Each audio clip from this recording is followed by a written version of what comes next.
My sister sorted the rings by stone, biggest first, on the table where our grandmother used to roll out pie dough. I was at the sink. Nobody asked me anymore. In this family, the dishes are mine the way the porch light is, my father's, and I had already set the chipped cup aside for myself out of habit. The window unit rattled in the frame.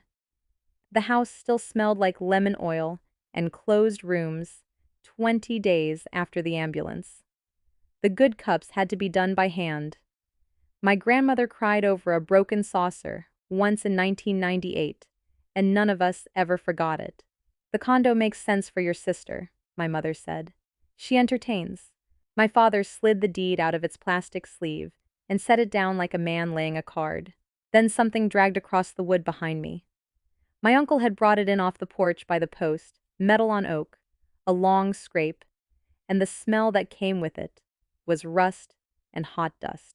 Perfect for the daughter who lives in the past, my mother said. My sister got the jewelry and the condo. I got a mailbox with a dead wasp in it. My hands stayed in the water. The wasp had been in there long enough to go to paper. I dried my palms on my jeans, took the box out under one arm, and set it on the bench seat of my truck. The little flag on its side was rusted halfway up and wouldn't go down. Something inside it shifted the whole way down the lane, so I pulled into the gas station at the county line and lifted the lid in the parking lot. Money order receipts. Carbon copies, soft as cloth, bundled in the order they were bought. 478 of them. $300. The same address on every single one. Every month since September of 1986. My grandmother's handwriting on the early ones. The same hand that wrote my birthday cards. The last 3 years of her life, she couldn't hold a spoon. The last 3 years are in a different hand, and there's a receipt for every one of those months. A truck pulled in beside me and sat there idling. My thumb went around the rim of a cup that was not in my hand. I put the rubber band back around the stack twice, because the first time my fingers came open before I got it around. The box rode the last 9 miles, belted into the passenger seat, and the smell of rust came into my apartment with me, on my shirt, on my hands, into a kitchen that smelled like nothing at all. I cleared the table. I propped my phone on a stack of cookbooks so the lens looked straight down, and I photographed every receipt, front and back, one at a time, in the order they came out of the box. It took 4 hours. My battery died twice. I do this for a living in a way. I arrange funerals. Not the flowers, the paper, death certificates, burial permits, veterans' claims, the forms that tell a county a person has stopped. 4 years of that teaches you one thing before it teaches you anything else. Originals walk off. They go into a purse, into a glove box, into a shredder behind a car lot on a Tuesday afternoon, and then the family says there was never any such document, and all you have is your memory of it. And memory is not admissible anywhere. So I photographed all 478. Somewhere around 2003, my hands got a rhythm and quit shaking. September 1986. October 1986. November. $300. $300. $300. The same house number, the same street, the same little town, 40 minutes east, that I have driven past twice in my life, on the way to a lake. At the bottom of the box, under the last band, there was one thing that was not a money order. A store receipt. Cash sale. One item. No name on it. From a general store that closed before I was born. I photographed it because it was there and I was photographing everything. Then I put it back and did not think about it again for 3 weeks. That is the part I would change, if I got to change one thing. I was at work by 8 the next morning. My grandmother was on the 3rd shelf of the arrangement room, in a temporary container, because my mother wanted the double marker unveiled at the committal, and the monument works quoted 6 weeks on the stone. The funeral director put her folder on the desk in front of me and pushed his glasses up onto his head. "Your mother called twice before I got the door unlocked," he said. "She wants to know if the stone can be rushed." "It can't." That's what I told her. "She'd rather hear it from you." He tapped the folder twice. "Your family and you don't bill overtime." I took the folder. That is a sentence I have been taking for 4 years, and I have never once set it back down on the desk and walked out. Inside was the marker application, half filled in with my father's block printing. A bronze government marker for a veteran of Korea, with a spouse inscription for my grandmother across the bottom. Her side was finished. Her name, her dates, the little cross she would have wanted. His side had a name and a blank. Date of death, the funeral director said, reading it upside down the way he does. Nobody's put anything in that box. It's an old death. They're all old deaths. He pulled the glasses back down. Get me the certificate from your dad, and we'll mail it Friday. The vault where we keep the paid-ahead files is a closet with a fan in it. I went in for a folder from 2019 and came out with it. And on the way past the 80s drawer, my hand slowed down on its own, because one folder in the S through V range stood a half-inch proud of the rest. Somebody had put something in it that would not fold flat. I shut the drawer. I had a family coming at 10. That night I looked up the address. The county puts its property rolls online now, which means anybody with a phone can find out who owns what, and since when. The house at that address is a one-story with a metal roof on 2.5 acres. It has been in the same owner's name since 1962. A woman's name. Not a rental, not a trust, not one of those mailbox stores in a strip center. A woman who has held the deed to that house since 20 years before my father was old enough to drive, and who has been getting $300 from my grandmother every month since the fall of 1986. I sat down on the kitchen floor with my back against the cabinet and let the phone go dark in my hand. If you have ever been handed the one thing nobody else in the room wanted and told in front of witnesses that it suited you, stay with me a while. I would like to not be the only one. Tell me in the comments what they handed you and what they said while they were doing it. Because here is what I did with mine. I did not call my mother. I did not ask my father what his own mother had been paying for every month since the autumn he was 19. I have watched what happens in that family to a person who asks a question at the wrong volume, and I am 30 years old, and I learned it young. On Monday, the 6th of July, I put a bottle of water in the truck and drove east. The town has a grain elevator, a dollar store, and a church, with a sign that gets changed on Wednesdays. The house sat behind a chain-link fence with the gate hooked open. Tomato plants staked up with rebar. A wind chime made out of old spoons. A porch light burning at 2 in the afternoon. I knocked. The woman who opened the door was very old and very straight-backed, and she had a dish towel over one shoulder. She looked at my face. She looked at it a second too long. Then she turned her head into the dark hallway behind her, and she said my father's name into the house. Not as a question. Nobody came down the hallway. She said it once more, quieter, the way you say a name to a room you already know is empty. And then she pulled the dish towel off her shoulder and folded it over her hands. I'm sorry, I said. Who did you think I was? You've got his face. She looked at me the way you look at weather coming. Right across here. The eyes are hers, whoever she is. But you've got his face across here. She touched her own cheekbones with 2 fingers. A screen door banged somewhere in the back of the house, and a second woman came up the hall, drying her hands on the front of her shirt. 60-odd, hair cut short and gray, reading glasses hooked in her collar. She stopped when she saw me, and her whole face changed, but not the way her mother's had. Mama, she said, come sit down. This is Warren's girl, the old woman said. The younger one looked at me for a long second. Yes, she said, I can see that. Their kitchen had a wall calendar from a farm supply and a fruit bowl with 2 brown bananas in it, and it smelled like green beans and menthol. They sat me down at a table with a plastic cloth. The old woman's name was Lorraine, and she told me she was 89 years old, the way some people tell you the price of a thing, so you know what you're dealing with. Her daughter's name was Cynthia.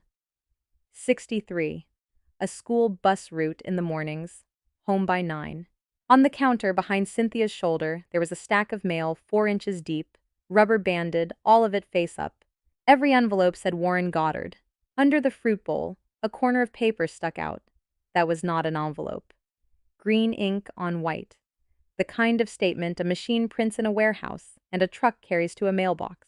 Lorraine poured tea into a jelly glass and put it in front of me without asking whether I wanted it. "Tell your grandmother we got this month's," she said. "It come on the 3rd, same as ever. I don't want her worrying." I put both hands around the glass. There is a version of me that says it right then. "That woman has been dead 3 weeks, ma'am, and she is sitting in a cardboard box on a shelf at my work, and I'm the one who signed the paperwork." I didn't say it. I have spent my whole life not saying things at that table and every other table, and it turns out you don't lose the skill just because the table is somebody else's. "How long have you known my family?" I said. Cynthia's chin came up.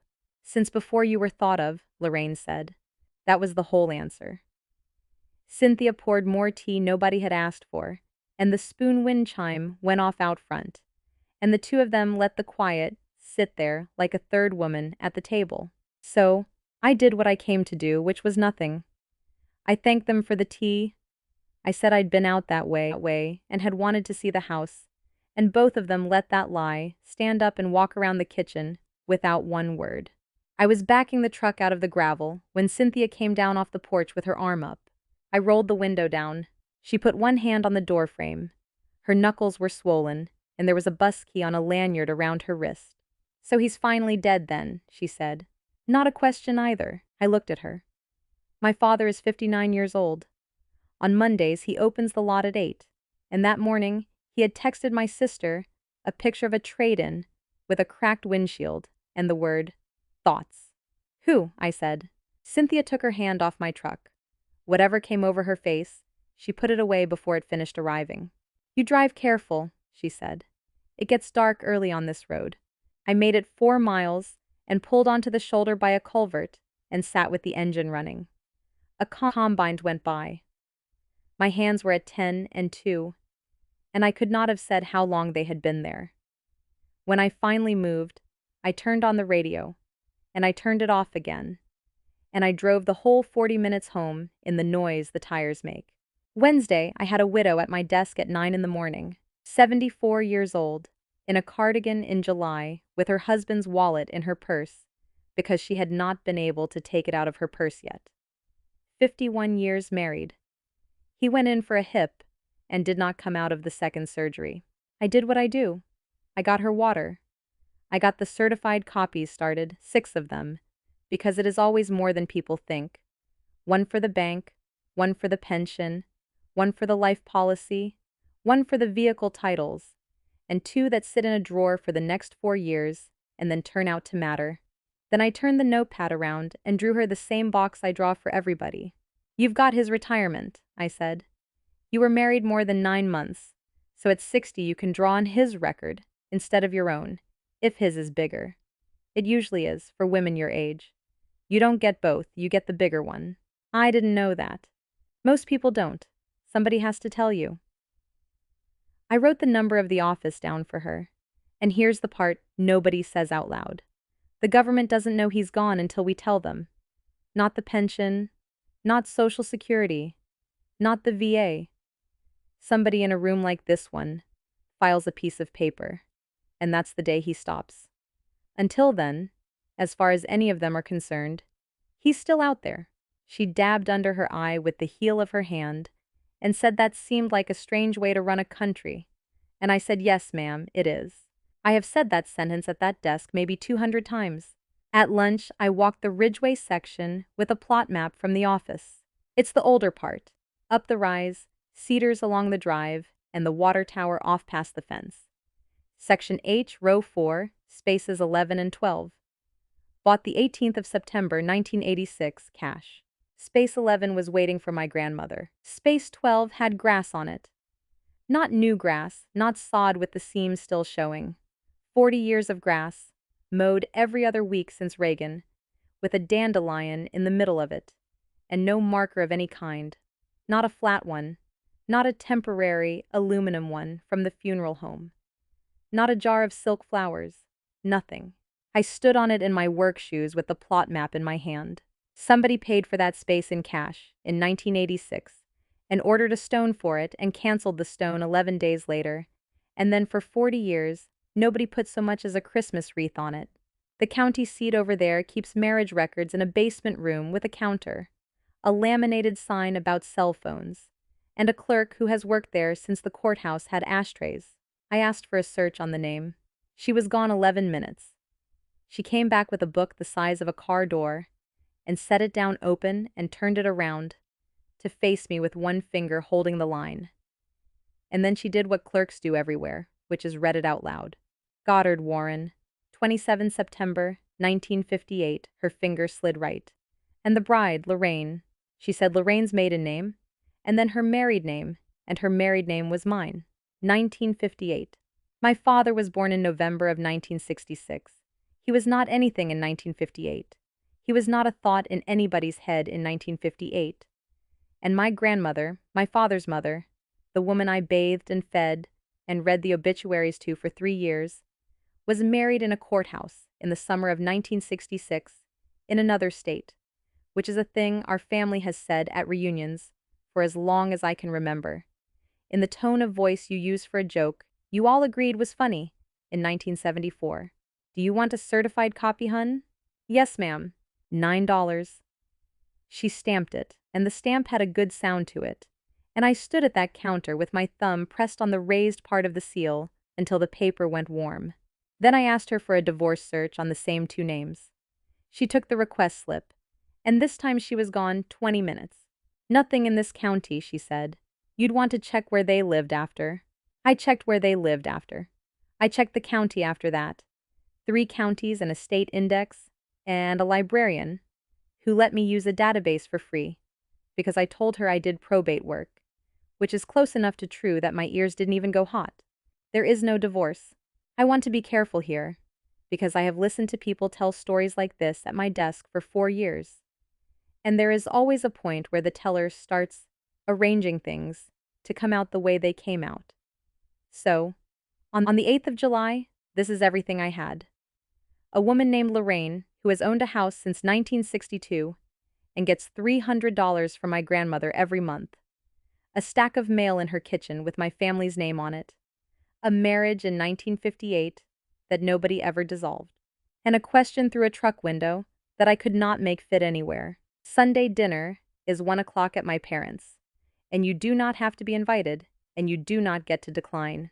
My mother had a chicken out and the good iced tea, and my sister was on the porch on the phone with somebody about a lease return, and there was a pile of mail on the end of the counter where it always is, because in this house the mail sits there until my mother is angry enough at it to sort it. She snapped a rubber band off a stack and started flipping. Junk, junk, insurance.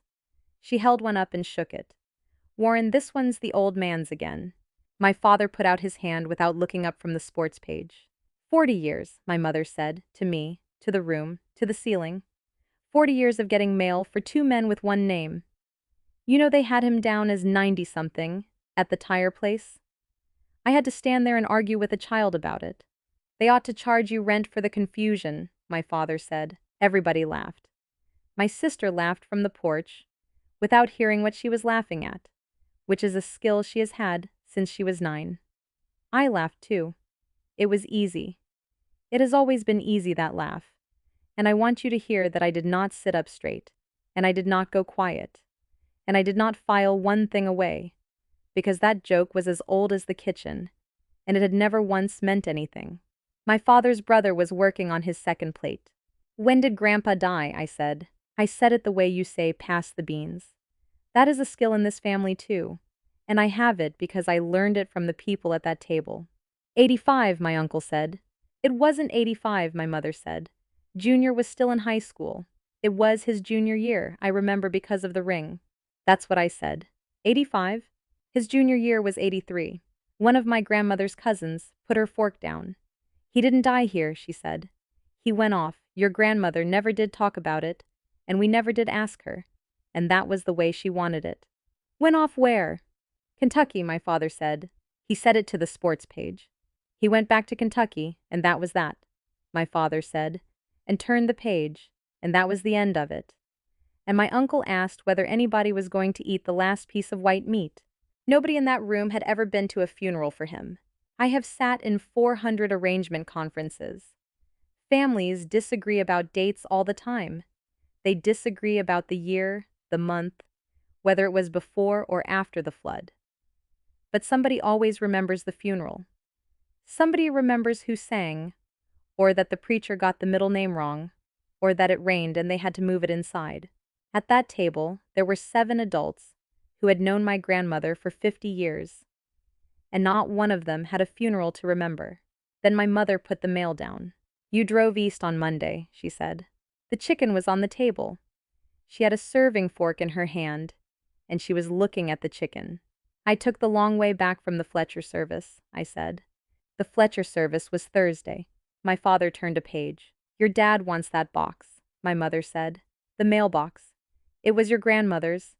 It shouldn't have come off the property, and there's no earthly reason for you to have it in an apartment." She set 2 pieces of white meat on my sister's plate and one on mine. "Bring it Sunday," she said. "We'll say no more about it." I said I'd think about it. My mother said there was nothing to think about. My father ate his chicken. Monday morning, I went into the vault at work with a cup of coffee, and I opened the 80s drawer and I pulled the folder that stood proud of the rest. Paid-ahead files are boring by design. A contract, a price list from whatever year it was, a receipt, and a card with a phone number on it that hasn't worked since flip phones. This one had all that. 2 spaces in the Ridgeway section. Purchased the 18th of September, 1986. Paid in full, cash, by my grandmother, who was 48 years old that fall, and had a mortgage and a boy in high school. There was a marker order in there too. Granite single, ordered the same day. Cancelled 11 days later, and there was an index card, the ruled kind, in my grandmother's handwriting, which by then I could have picked out of 100. The card was clipped to the inside of the folder with a paper clip that had rusted a stripe into it. Second space, no interment at this time. Under the card, in a plastic sleeve, was a photocopy of a discharge from the United States Army. Korea. Wounded, medically separated, June of 1954. A boy's serial number and a boy's signature. The funeral director came in behind me for the fan. "What have you got?" "Grandma's pre-need." He leaned in with his coffee. 86? She prepaid in 86. He whistled through his teeth. She'd have been what? 48? 49? He shook his head at the folder, the way he shakes his head at every strange thing this business has ever put in front of him, which is a lot. People don't buy 2 spaces at 48 unless somebody's already in one of them. He took the fan. I sat on an upended milk crate in a closet with the door open and my heart going, and read the card again and again. And I want to be honest about what I did next, because it is the least dramatic thing in this whole story, and it is the reason there is a story. I stayed after work and I copied everything. The contract, the canceled marker order, the index card, the discharge, both sides, on the office machine that jams if you do more than 20. I put one set in the file where it belonged. I put one set in a manila envelope, addressed it to myself at my own apartment, and I paid for certified mail with a green card and a postmark. And when it came back 2 days later, I did not open it. It's still not open. That's a trick I learned from a probate attorney who used to buy the office pizza. A sealed envelope with a government date on the outside is a thing you cannot manufacture later. Then I drove out to the farm for my grandmother's cedar chest, because the estate sale people were coming Thursday, and everything not spoken for goes on a table with a sticker on it. My key didn't work. It went in, and it turned a 1/4 inch and stopped, and I stood on that porch in the heat, with the crickets already going, and tried it twice more, and the porch light came on, and it was my sister. "They changed them Friday," she said. "Who's they?" "Dad." She had a wine glass in one hand and the door held with her hip. "It's not about you. I said I wanted the cedar chest, that Grandma told me in front of 2 hospice nurses I could have it. And my sister looked at me for a second, the way you look at a dog you're deciding about. 10 minutes, she said. The chest was where it always was, under the window in the back bedroom, and it still smelled the way it has smelled my whole life, which is cedar and mothballs and the particular dust of quilts nobody uses. I got my arms under it. My sister stood in the doorway with her wine and watched me do it. Mom says you haven't been right since Grandma died, my sister said. Okay. She says you've been driving all over the place. A sip. I'm not saying I think that. I got it to the truck. She held the screen for me, which is the kind of thing my sister does, and it is not nothing, and it has also never once been enough. I went through the chest on my living room floor at 11 o'clock that night. Quilts, a christening gown and tissue, a church directory from 1991, a cigar box of buttons, and at the bottom, in a bank envelope soft as a dollar bill, a savings passbook. Opened the 22nd of September 1986. 2 names on it. Warren Goddard, and under his, in the joint line, my grandmother's. Here is the thing about my job that nobody puts in the brochure. When a person dies, I am the one who sits with the family and asks whether there were benefits, veterans compensation, retirement, survivor claims. I know what those payments look like on a page. I know which agency puts which abbreviation in the memo line, and I know that those abbreviations have not changed much since before I was born. Because government computers are the last honest antiques in this country. The passbook was hand-posted in ink until 1994 and machine printed after that. 2 deposits a month going in. One of them starts on the first line of the first page, the fall of 1986, and it never misses. Not 1 month in 478. The memo abbreviation on it belongs to the Department of Veterans Affairs, and the amount climbs the way those climb, a little every year, the way a tide comes up a boat ramp. The second one starts in August of 1996, and it is bigger, and the abbreviation on that one belongs to Social Security. Out of that account, once a month, $300 went to the post office. The rest of it went other places. I sat on my floor with a passbook in my lap and did the kind of arithmetic you do on the back of an envelope when you already know the answer is going to be ugly, and then I stopped doing it because my hands wanted something else to hold, and there wasn't anything.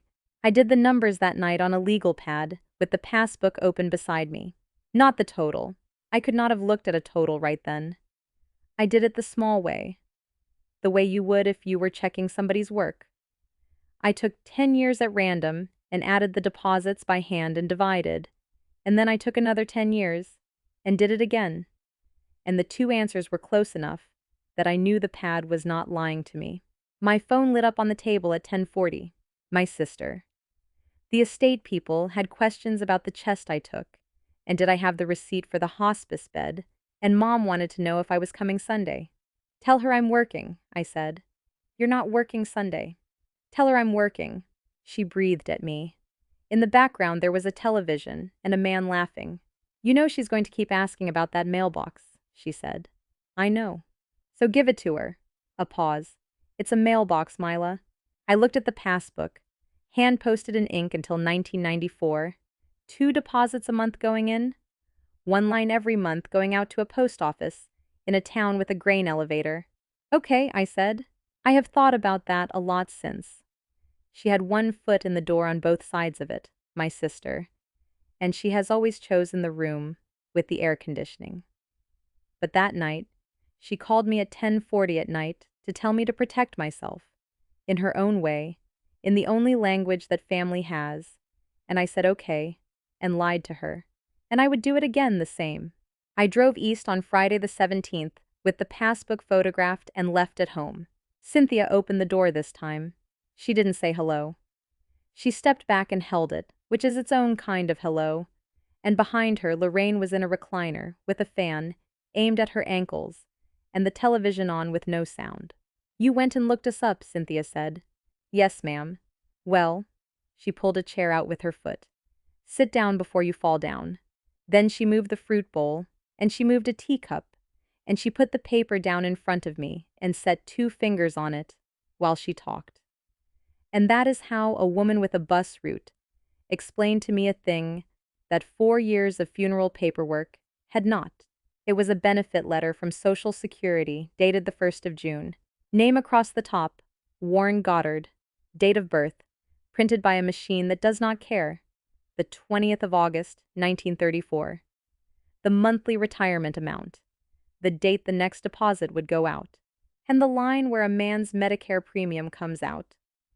The line I have read out loud to 100 widows across a desk with a box of tissues on it was empty. No deduction. Not this month, not any month, since the month he turned 65. A man 91 years old with no Medicare, no doctor, and a deposit going out on the 3rd. They come every month, Cynthia said. The mail comes here, it always has. Mama, don't touch the bank. There's an account somewhere, the money goes in it, and the 3rd of the month, the money order comes here. She tapped the statement twice. $300. Same as the year I turned 23. Has anybody ever had to sign anything? One time. She got up and came back with a paper grocery sack, folded over at the top and soft at the corners, the way a sack gets when it's been opened and closed for years. 2021. Letter come, asking to verify.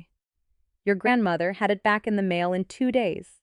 She put a photocopy on the table, a form letter, and clipped to it a copy of the reply, and on the reply, a signature. I have seen my grandmother's handwriting on birthday cards, on recipe cards, on 478 money order receipts. That signature was hers, doing somebody else's name. Lorraine got herself up out of the recliner, with both hands on the arms, and went and got a photograph off the top of the television and put it in front of me on the plastic tablecloth. A man in a short-sleeved shirt standing in that same yard, squinting. One hand up against the sun. Thin as a rail and not young. 84, Lorraine said. He come up that walk after 18 years and stood on my step with his hat in his hands, like a man selling something. She sat back down. He was my husband, she said.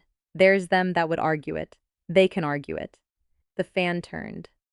Cynthia stood at the sink with her back to us and ran water over nothing. I had not asked one real question in that house. Not the first time, not this time. I had let 2 old women feed me tea, and I had taken their paper, and I had held my tongue the way I was raised to hold it. So I put my hands flat on the table. Ma'am, I said, when did you last see him? Lorraine did not have to think about it. That is the part I still hear at night. She did not think about it at all, the way you don't have to think about your own address. August the 12th, she said, 1986. The refrigerator kicked on. Cynthia turned the water off. I looked at the statement on the table with this month's numbers printed on it in a machine's flat gray ink, and I put my finger on the date of birth, and I moved it down the page to the line where the money was. And I did that twice. I got as far as the gravel before I had to stop and put the truck in park. Cynthia came out on the step and stood there with her arms crossed and did not come down. And I sat in that heat with my hands in my lap and counted the spoons on the wind chime. There are 9. I have never told anybody that, and it is the only thing I remember thinking. Then I drove home and slept 11 hours, which I have not done since I was a teenager, and woke up at noon on a Saturday with my shoes on. Monday the 20th, my father came into the funeral home. He does not come into the funeral home. He came in at 9:10 with his sunglasses up on his head and a manila envelope in his hand. And he said hello to the girl at the front, the way he says hello to everybody, which is like he is about to do you a favor. He sat down across my desk and took out the marker application. Your mother's about to lose her mind over this stone, he said. The stone's cut. The works has it on the truck for the 29th. It's not about the stone. He turned the application around and pushed it at me and put his finger on the box. Put a date in there. This month's fine. Nobody reads it. His finger stayed on the box. I have watched families do a lot of things across that desk. I have watched a son take his mother's rings off her fingers in the arrangement room and put them in his coat. I have watched a man cry so hard he could not sign his own name, and then ask, in the parking lot, when the life insurance pays. My father is a salesman. Everything he wants sounds like a favor he is doing you. The regional office needs the certificate, I said. It goes in with the application. I certify the date off the certificate. It's an old death, Mila, out of state. Then it's an out-of-state certificate. Which state? The air conditioning cycled. Down the hall, somebody ran the vacuum and shut it off again. My father sat back in the chair. He looked at the wall behind me, where there is a print of a lake, and then he looked at me, and his voice came out flat in a way that took the salesman out of it entirely. "Where's that box, Mila? Not the certificate, not the state, not what's the holdup, not why are you being like this. Not one word about a stone his mother is waiting on, in a temporary container, on the third shelf of the room, 40 feet from where we were sitting. Where's that box?" "In my apartment," I said. He picked his sunglasses off his head and put them on, and stood up and took the application with him. I made it to the back lot before my knees got involved. There is a strip of shade behind our garage, between the hearse and the fence, and I stood in it with one hand on the warm metal and the other one holding my elbow, and a bee worked the clover by the drain, and I stayed there long enough for the hearse to stop being warm. Here is what my father did in that room, without saying anything a lawyer could ever use. He told me he knew what was in the box. He told me he knew that I knew. And he told me that the only thing standing between his family and a marker in the ground with a date on it was his younger daughter's signature. Because in this state, a licensed funeral establishment certifies that date, and I am the one who signs it. If I write a date, I am a woman who put a false date on a federal application to get a marker for a man out of a government she was lying to.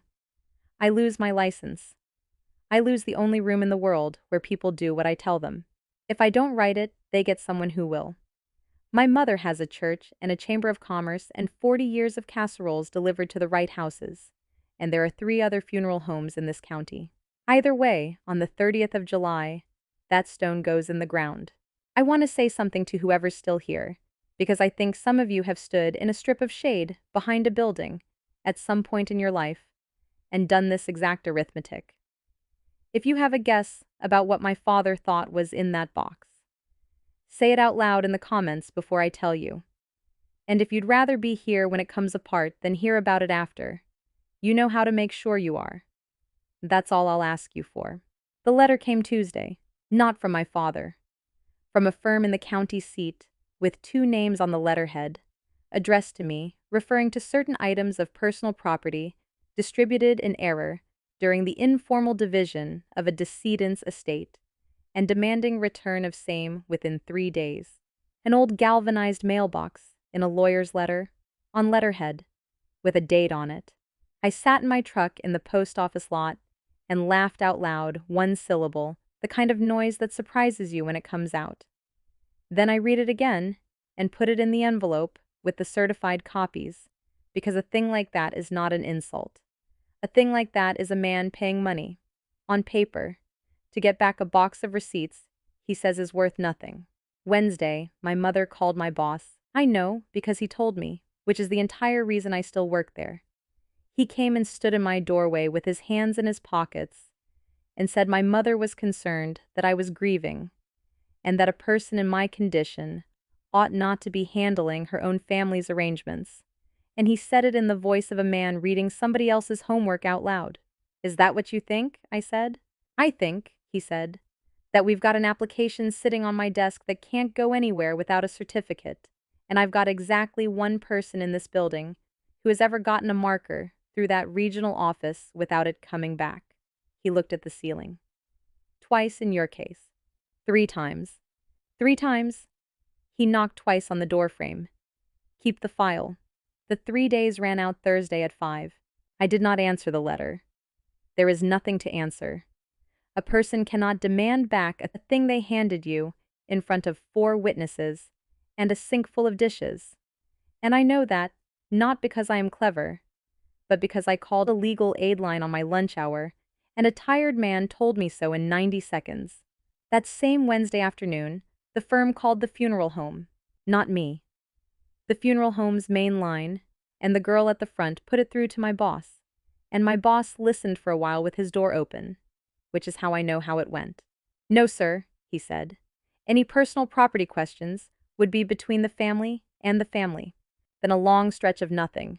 "Well, that's an unusual request," he said, in the voice of a man enjoying himself. "Our records belong to this establishment, and the application you're asking about hasn't gone anywhere, because it can't. When he hung up, he came and stood in my doorway again with his hands in his pockets. That was a lawyer asking if we'd release your grandmother's file to your father, he said, and whether the girl handling it was licensed. And what did you say? I said she is, and she's better at it than I am, and if he'd like to file a complaint, the state has a form. He looked at the carpet. Mila, whatever this is, don't put anything in a box that isn't true, and don't hide anything that is. That's the whole of it. Everything else I can stand next to. Thursday night, the box was gone. I live on the second floor, and there's a landing at the top of the stairs with a plant on it and a boot tray. And I had put the mailbox out there on Saturday because it was rusting rings into my table. The lock on my door was fine. The plant was fine. My neighbor's bike was fine. I stood on that landing with my keys still in my hand. Then I went inside and sat down on the kitchen floor with my back against the cabinet, which is apparently where I go now, and I opened the photographs on my phone. 478 of them, front and back, in order, with the dates the phone puts on a picture, whether you ask it to or not. I laughed again. Same one syllable. I did not call the police, and I want to be straight about why. It's a 100-year-old mailbox with a dead wasp in it, and it belonged to a woman who is dead. There is no world in which that is a phone call. There's only a world in which my mother tells everybody at church that I called the law on my own father over a piece of junk. Friday, I drove east with a single sheet of paper. I had done the arithmetic on it in pencil, twice, and then in pen. 478 money orders at $300 is $143,400, paid out over 40 years. Against it, on the other side of the line, 2 payment streams from 2 agencies, running from 1986 and from 1996, and even at the low end, even taking the small numbers every time I had to guess, that side of the page came to about $839,000. The difference sat there in my handwriting, and under it I had written the other thing, the thing I do at my desk for widows twice a month. A woman married in 1958 to a man with enough quarters on his record to draw at 62 is entitled, at 60, to draw on that record. Lorraine turned 60 in 1997. More than double 300 a month, every month, for 29 years. I put the paper on the plastic tablecloth and turned it around so it faced them. Cynthia read it standing up, one hand on the back of her mother's chair, and then she read it again, sitting down. Lorraine read it and pushed it back 2 inches with one finger. I'm not anybody's beggar, she said. No, ma'am. That woman never once wrote me a kind word. Her chin came up. She wrote me an amount. Cynthia got up and went to the sink and stood there, gripping the edge of it with both hands, and her shoulders went, and she made no sound at all, and then she turned the water on so we wouldn't have to hear the part that came next. Mama, she said to the window, 30 years. Don't. 30 years I've been driving that bus and you've been sitting on… Don't. The fan turned. Lorraine looked at her hands. He asked to be put under the pear tree, she said. I did not move. He come home in 84 to die, and it took him 2 years to do it, and he asked for the pear tree, and it was August, and it was hot, and it was me and a shovel, and my girl was at her job. She said all of that at the same speed. Then the other one come, the boy's mother. She come up my walk on a Tuesday with her pocketbook on her arm, and she stood in my kitchen, and she said, nobody has to know a thing, and you'll be taken care of every month of your life, and if you ever say different. Lorraine stopped and smoothed the tablecloth with the flat of her hand. She said, you buried a man in a field, honey. Think about which one of us the law would want. The pear tree is out the kitchen window. You can see it from that table. It's the only tree in the yard. I had ordered 2 copies at that counter, $9 apiece, and it was the best $18 I ever spent. One of them was in the folder on the seat, and I had not been sure I would take it out. And I took it out. I put it on the plastic tablecloth in front of Lorraine and turned it around so the seal was under her hand. She looked at it a long time. Then she got her glasses off the top of the television and came back and sat down and looked at it again. "That's the courthouse in Lawton," she said. "Yes, ma'am. They had a fan in there on a stand, and it blew my hat off." She put one finger on the line with her name on it, on the raised part where the clerk's stamp comes through, and she stayed there. I was 21 years old. Cynthia stood behind her mother's chair, with both hands on the back of it. "Mama's got a picture of that day somewhere," she said. Her voice had a crack straight through the middle of it. "In the hall closet, in the box with the—" She stopped and pressed her mouth shut with the back of her wrist. Lorraine did not look up from the paper. "40 years I've had people in this town suppose things about me," she said. "Not one of them ever asked. And there wasn't a thing in this world I could have shown them anyway. It's all been in a courthouse, in another county, with a fan on a stand." She smoothed the certificate flat with the side of her hand, twice, the way she had smoothed the tablecloth. "Well," she said, "now it's on my table. I asked them then, the only thing I had come to ask. I told them there would be a gravesite on the 30th of July in the Ridgeway section, 10 in the morning, and that there would be about 100 people at it, and that I could not promise them one thing about how it would go. I told them nobody would make them come and nobody would make them speak." Lorraine sat with her hands in her lap. "Will there be a flag?" she said. "Yes, ma'am, there'll be an honor guard." She nodded once, slowly, twice, and Cynthia, at the sink, with her back still to us, said, "Before any of that, I want to see the mantle." The estate sale ran Saturday from 8 to 2, and an estate sale is the one door in this world that opens for everybody. They put a sandwich board at the end of the lane. Strangers went through my grandmother's rooms with their phones out, picking up her mixing bowls and turning them over to look at the bottoms, and a man in a golf shirt bought the church pew off the back porch and carried it out over his head. Cynthia parked on the grass behind a minivan and walked in like anybody. She stood in that living room a long time. Over the fireplace there is a shelf, and on the shelf there is a triangle of glass and wood, and in it there is a flag folded into a triangle with the stars out. I grew up under that case. Every November my grandmother would take it down before anybody else was awake and set it on the kitchen table and go over the glass with the hem of her apron. Both sides, slow, and when I was small enough to still be underfoot, she would let me carry it back to the mantel with both hands and both eyes on the floor. And she would walk behind me the whole way with her hands out, not touching it, ready. She said the same thing every single year, the same words, in the same order. "Careful now, that's all we've got of him." Cynthia looked at it for maybe a minute and a half, and then she said, "Huh," and went and stood on the porch. I took my phone out. I opened the pictures from the 2nd of July, the 478, and the 1, and I went all the way to the end, to the thing at the bottom of the box, under the last band that I had photographed, because I was photographing everything. Cash sale. One item, no name. The store was in the next town over, and it closed in the 90s, and it sold work boots and fence wire and, in 1986, burial flags, because that is where you got one if you did not want to sit in a government office and answer questions. The line item is printed in that pale dot matrix that eats itself after 30 years, and you can still read it. The date on it is the 19th of August, 1986, 7 days after. I took the case down off the mantel. It weighs almost nothing. I turned it over, and I put my thumbs on the back panel, where you would open it if you were going to open it, and I looked at the flag through the glass, at an angle, in the light coming in over the porch. I have handed folded flags to people, 9-10 times a year, at gravesides, standing 4 feet behind an honor guard while they do the 13 folds. That fold has a shape. It has a bulk.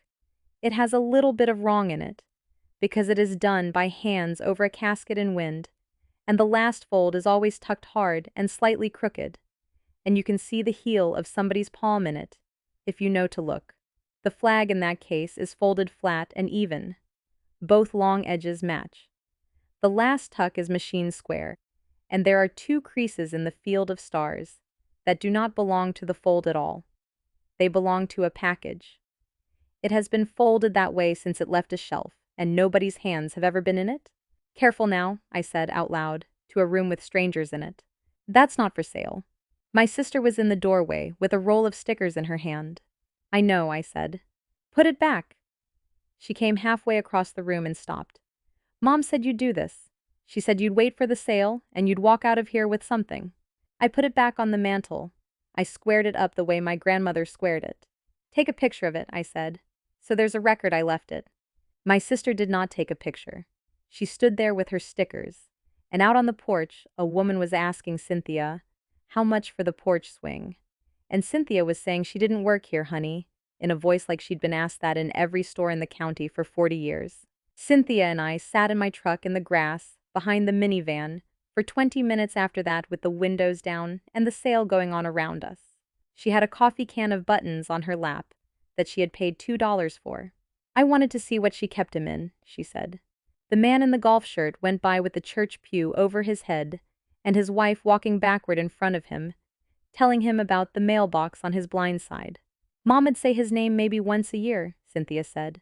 Never on a holiday. She'd be doing something else when she said it, hanging out a wash, and it'd come out sideways, and then she'd be done with it. She turned the coffee can around in her hands. I was 3 when he left. I've got one thing. A pair of hands under my arms, lifting me over a cattle gate. And I couldn't swear that's even him. He was in the house 2 years before he died. He was. She looked out the windshield at the porch. And he never once talked to me about any of it. And I never once asked him. Because that's how we're all made, isn't it? Whole families of us. Everybody sitting in a kitchen not asking. I did not have anything to say to that. Anyway, Cynthia said, now I've seen it. A glass box on a shelf, and a woman wiping it off every November like a trophy. She got her door handle. You know what I keep thinking? Somebody bought that flag at a store the same week. Somebody stood at a counter and paid for it and drove home. She got out and shut the door with her hip and got in her own car to drive home and tell her mother about the buttons. Monday morning I stopped at the lot. I do that maybe twice a year. My father was out front with the sales manager looking at a trade-in, and he saw me and did the thing he does, which is to hold up one finger and finish his sentence first. Then he tossed me his keys underhand without looking. Move my truck off the front line for me, he said. They're doing the penance. I have been moving cars off that front line since I was 16 years old. It is the one job in this family that has always been mine. And he threw me those keys, the way he has thrown me those keys, 100 times. Because in his head, I am the daughter who does the thing you ask her to do. The console was full of what a man's console is full of. Sunglasses, church bulletin, a phone charger with the cord chewed, and a money order receipt, $300. The same address in that block printing I have been looking at on the last 3 years of the stack. Dated the 1st of July, 2026. She died on the 12th of June. My mother handed me the box on the 2nd of July with a dead wasp in it and a joke about the past. And the day before that, on a Wednesday morning, my father drove to the post office and bought the next one. I photographed it on the seat with the door open and my heart going like a bird in a box, and I put it back exactly where it had been, in the same fold, under the same charger, and I moved the truck off the front line and parked it straight and brought him back his keys. Thanks, sweetheart, he said. At noon, my mother called and asked me to lunch, which she has done 4 times in my adult life. We went to the place by the highway with the laminated menus. She ordered for both of us. She waited until the tea came. Your sister will sign the condo to you, she said. I looked at her. It's a good unit. It's got the balcony. She stirred. You bring the box back Sunday, and your dad'll have the paperwork done by the end of the month, and we say no more about any of it, and that's the end. And Grandma Stone? You'd put the date in and mail it Monday. She set the spoon down on the napkin. That's all in the world anybody is asking you to do, Mila. And I want you to hear how simple it is. The waitress came. My mother smiled at her with her whole face and asked after her mother by name. When she was gone, my mother folded her hands. You always needed to be the important one, she said pleasantly. Even at your grandmother's bedside. 3 years of it and everybody had to know. I paid for my own iced tea and left $3 under the glass. That afternoon, I did my job. I filled out the marker application in my own handwriting, the way I fill out every marker application. Veteran's name, serial number and discharge, from the copy in the pre-need file. Cemetery, section, space. Spouse inscription for my grandmother with her dates, which I had verified myself against a certificate I ordered myself. In the box for date of death, I wrote nothing. I attached a memorandum, dated and signed, which is a thing our office does perhaps twice a year. Date of death unverified, no certificate on file, establishment unable to certify. I copied the memorandum into the file. I gave the original to the funeral director, who read it standing up, and then read it again sitting down, and then put it in his own drawer instead of the out tray. You know what happens now, he said. They'll call you. They'll call me. He shut the drawer. Anything else I ought to know before they do? I asked him for 10 minutes on the terminal. Every licensed establishment in this state has access to the electronic death registration system. It is how I file, how I amend, how I chase a physician who will not sign at 11 o'clock at night. It searches the state index by name and date of birth back to the 60s. I ran the name. I ran it with the middle initial and without it. I ran the date of birth, the 20th of August, 1934. No record found. I printed it. It comes out with a timestamp on it, and the terminal ID, which is the closest thing my trade has to a photograph. Wednesday, the stone came in on the truck from the monument works, wrapped in cardboard and strapped to a pallet, his half blank the way my mother had ordered it, with the works sending a man out to cut the date in place whenever the family gave him one. The cemetery superintendent called to confirm the setting for Thursday morning before the service. Thursday at 10, the pastor, the honor guard out of the county post, 7 men and a bugler.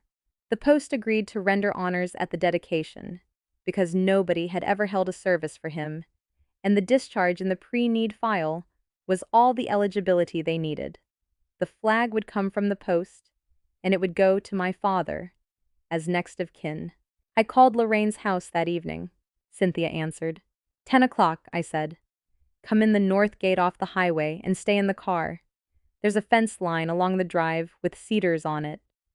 You'll be able to see, and nobody will be looking at you. The line was quiet. And if it goes wrong, Cynthia said, then you two never left the car, and I did all of it by myself, and that is the truth, and I'll say it under oath. I heard her breathe out. Mama's been up since 5, she said. Ironing a dress she can't hardly get her arms up in. Wednesday night I ironed a black dress at 10:30 and burned my wrist on the iron. And that is the only mark I have from any of it. I laid everything out on the kitchen table in the order I would need it, the way I lay out a service folder, the application with the empty box, the June statement, the certified license from a courthouse in Lawton, the pre-need file with the index card in its sleeve, the photograph of a cash receipt for one item, the printout from the terminal with the timestamp on it, 478 photographs on a phone with a charger in my bag, and the one from the 1st of July. I put them in a green accordion folder from the office. Then I sat there for a while with my hands flat on the table on either side of it. You should know that I did not sleep and I did not cry, and I did not call anybody.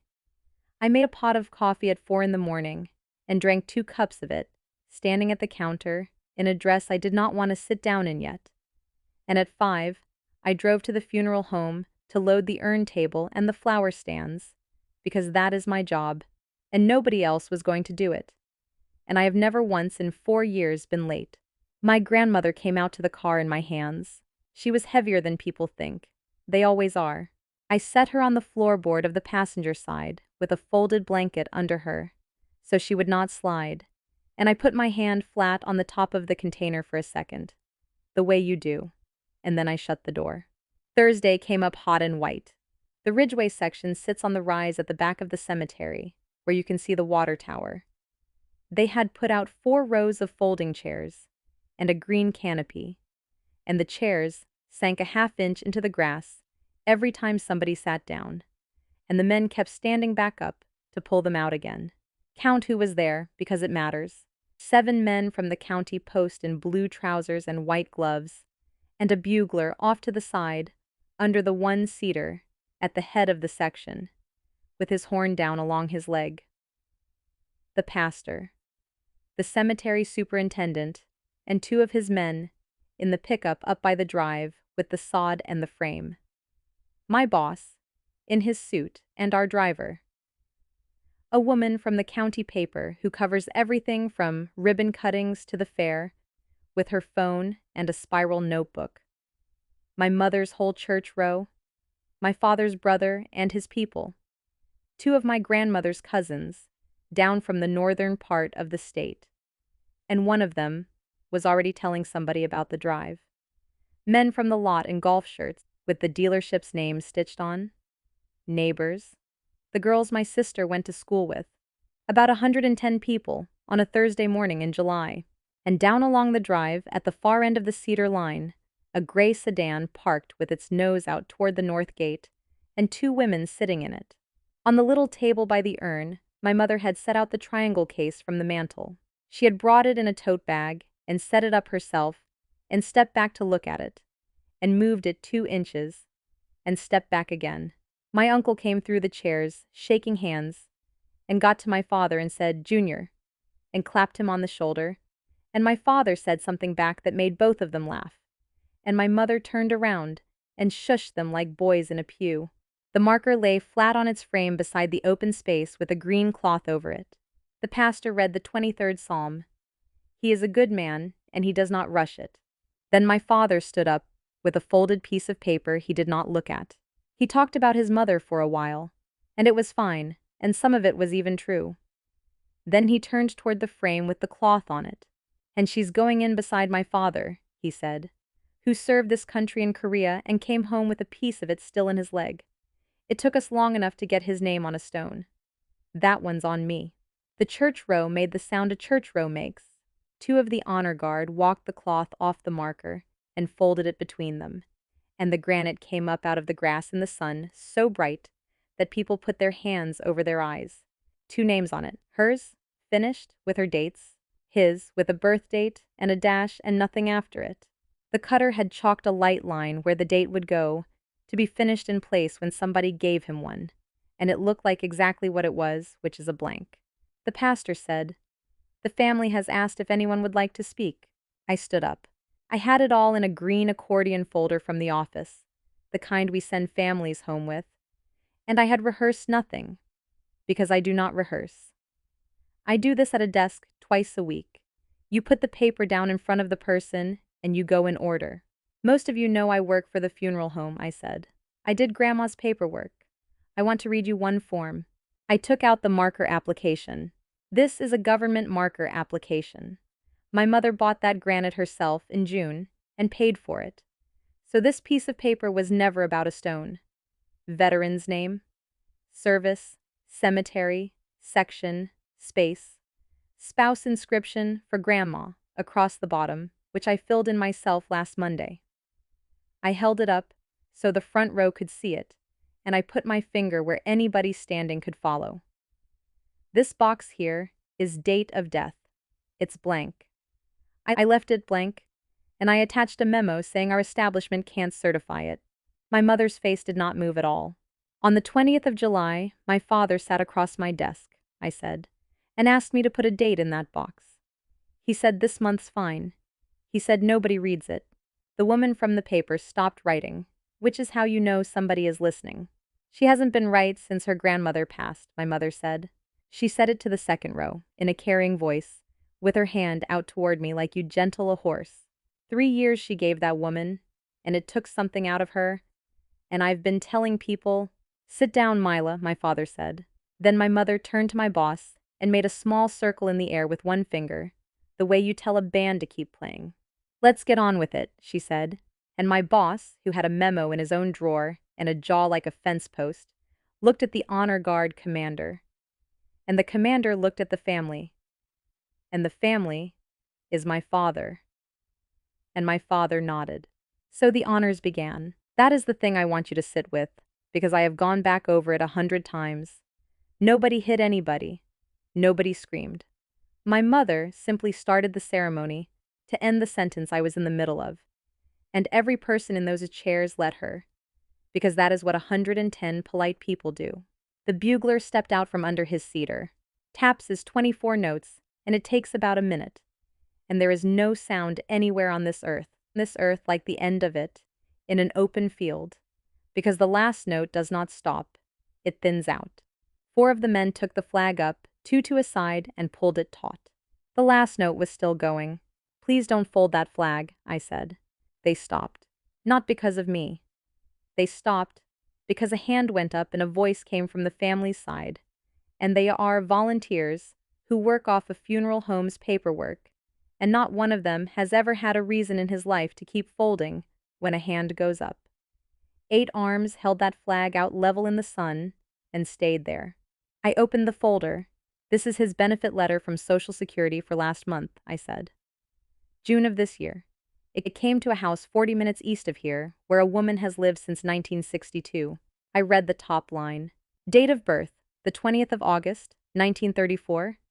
That makes him 91 years old, and he turns 92 3 weeks from today. Somebody in the third row said something to somebody else. There are 2 streams. Veterans compensation, going into a passbook account since 1986, and I have the book. Social Security retirement, added on top of it in 1996, and that is this letter. And this line here is where a man's Medicare premium comes out. It's empty. It has been empty since the month he turned 65, which is 27 years. Not because nobody enrolled him, because somebody signed a form declining Part B in the year 1999, in a hand I have now seen 478 times. I put it down and took out the next one.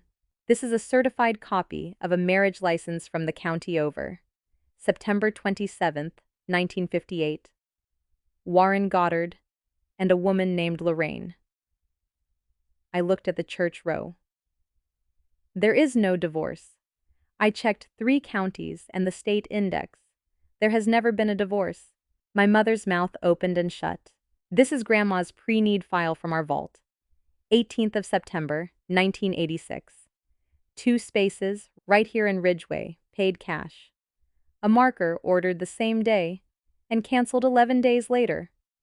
I held up the index card in its sleeve, in her handwriting, and my sister was close enough to read it, and I watched her read it. 2nd space, no interment at this time. I took out the last small one. This is a store receipt from a place that sold fence wire and boots. Cash, 1 item. 19th of August, 1986. I turned and pointed at the little table by the urn, at the triangle of glass my mother had carried in a tote bag, and set up herself and squared with her own hands.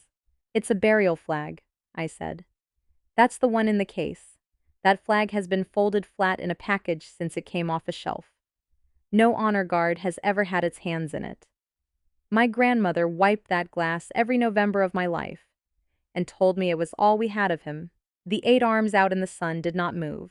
And this is from the state's death registration system, I said.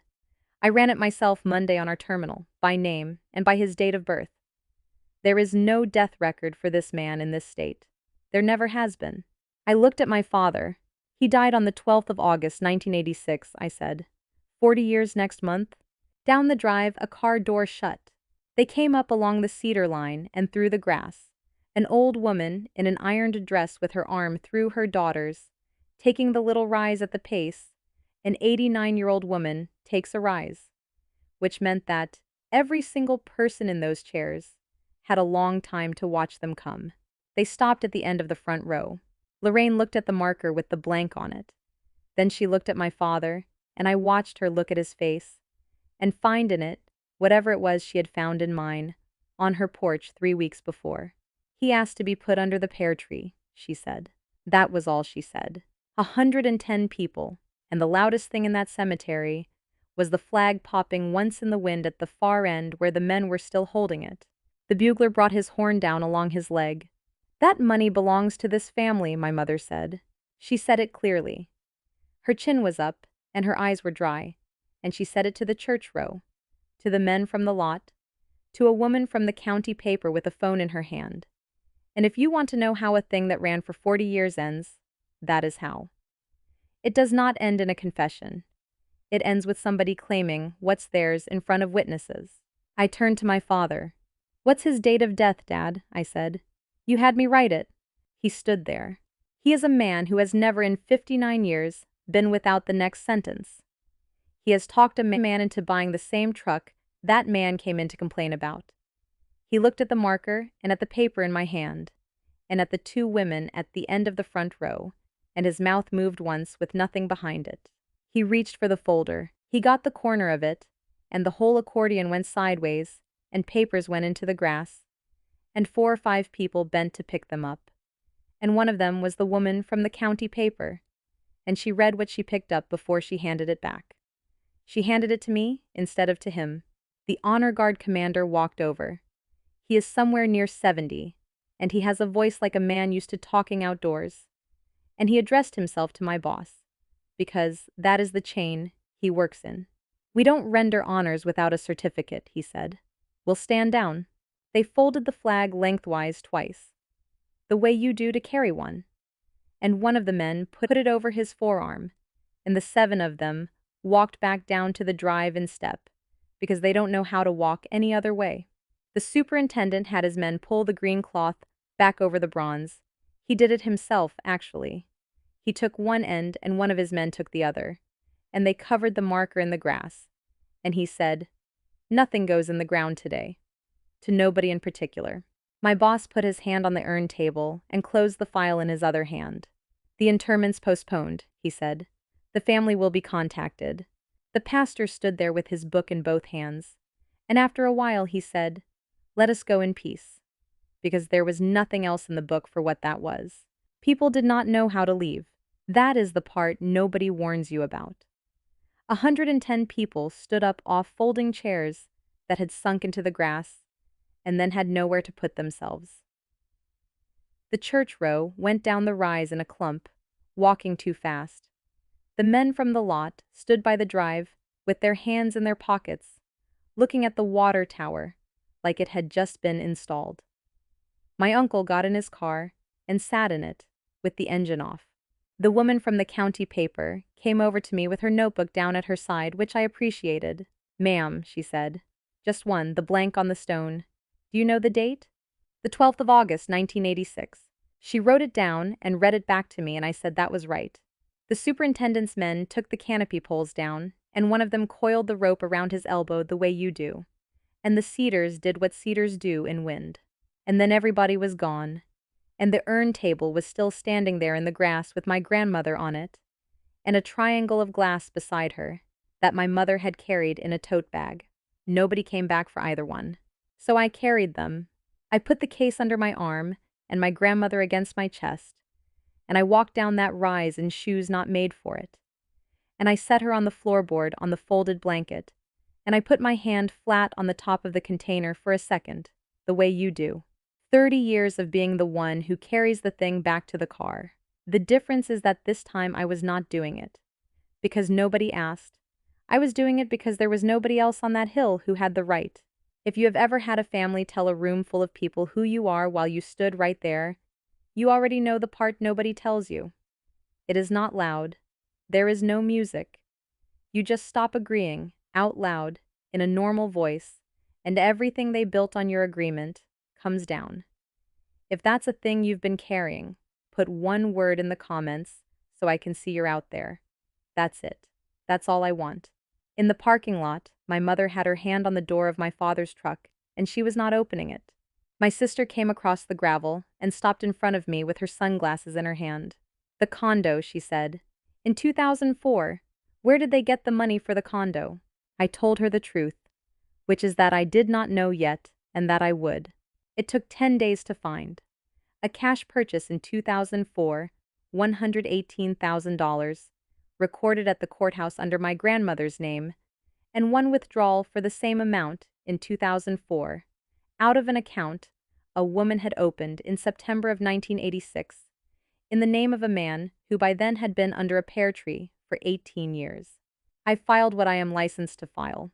A report of an unattended death, dated 1986, submitted by a funeral establishment, which is a form I had never once used and had to read twice.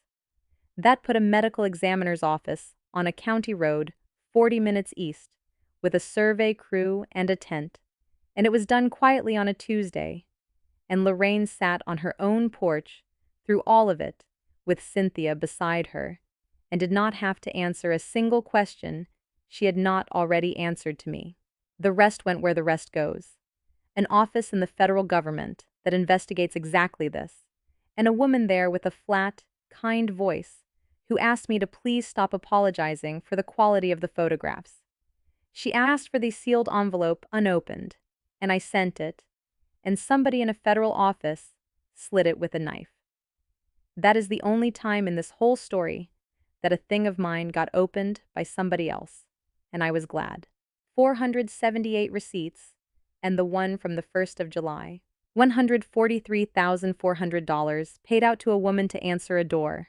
About $839,000 taken. There will be restitution, and restitution eats what it can reach. It reached a condo with a balcony and a velvet tray of rings. My sister signed what she was asked to sign, and did not fight it, and she calls me now, about every other week, and neither of us is any good at it yet. My father's attorney will make a deal, because that is what happens with a 59-year-old man with no record who cannot explain a receipt dated 3 weeks after his mother died. My mother has told her version at the beauty shop and at the church, and to a cousin who called me to check it. She has stopped saying the part about my grief. She has never once said the other part again, the sentence she said out loud, on the rise in front of 110 people, and she does not have to, because the woman from the county paper printed it. Nobody charged Lorraine with anything. I want that said plainly, because there were 3 weeks where she would not sleep for it.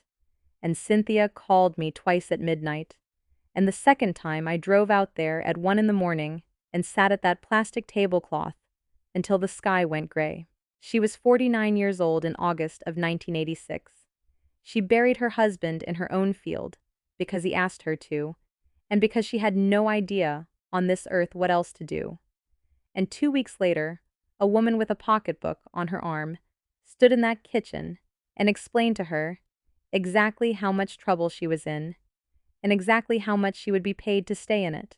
The prosecutor's office looked at all of it and declined, and the letter used the words duress and complainant. And the woman from that federal office told me on the phone, in that flat, kind voice, that a person who is being extorted for 40 years is not a co-conspirator.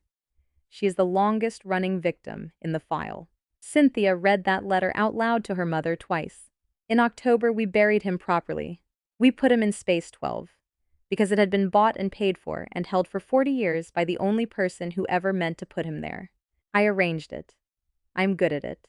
And it was the first funeral of my life where nobody in the family fought me over the flowers, because it was not my family's funeral. There were 6 of us. The pastor from the town, with the sign that changes on Wednesdays. Cynthia. 2 women from Lorraine's church. The honor guard came out of the county post, 7 men in the cold with the fog still down on the grass, and they folded the flag 13 times, with the wind trying to take it, and the last tuck went in hard and a little bit crooked, the way it does when hands do it.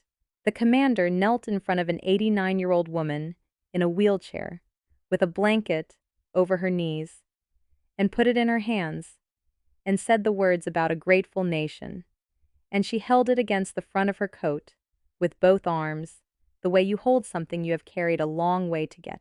The other flag, the one from the store, is in its case in a drawer in my apartment. I did not throw it away. It is evidence, for one thing. And for another, a woman I loved cleaned that glass every November of my life, and told me a lie with her whole heart, and I am not able to put that in a bin. Here is what I know now that I did not know on the 2nd of July. I spent 30 years believing I was the one they kept for the work. The dishes, the bedpans, the paperwork, the 3 years of reading obituaries out loud to a woman who could not answer. The daughter who lives in the past, because somebody has to sit with the past, and it was never going to be the ones who entertain. But keeping a thing is not the same as being kept. I am a Goddard because I am the one who made the name true. That is the whole of it. There is a stone in Ridgeway with 2 dates on it now, and both of them are the right ones. And the reason is that I would not write a number in a box. I told my parents this in the hallway outside a lawyer's office, and it is the last long thing I said to either of them. I said, I'll still do your paperwork. Somebody has to, and it'll be me, and I'll do it right. I'll just put the real numbers in the boxes from now on. The mailbox came back to me in a cardboard box with a lawyer's cover letter. 6 weeks after there was nothing left to fight about. I took it east on a Saturday. I scraped the rust off the post bracket and painted it dark green and put Lorraine's name on the side of it in white. And Cynthia held the level while I set it on the post at the end of their gravel. And the tomato plants were done for the year, and the pear tree had gone yellow. The little flag on the side of it still would not go down. I put 3 drops of oil on the pin and worked it with my thumb. It went down.